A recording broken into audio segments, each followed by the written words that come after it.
In front of me is Xiaomi Redmi 9A, and today I would like to show you how you can use voice recorder. Begin by launching recorder and tapping on red button at the bottom to begin.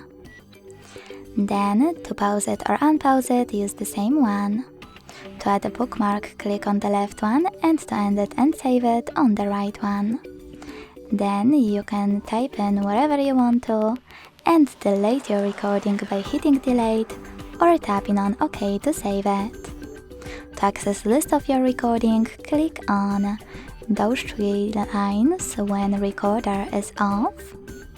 Click on it, play it, and in order to delete it, hold it instead. Now tap on delete at the bottom right corner and confirm your choice in the pop-up. Thanks so much for watching. If you enjoyed this video, leave a like, comment and subscribe. Bye!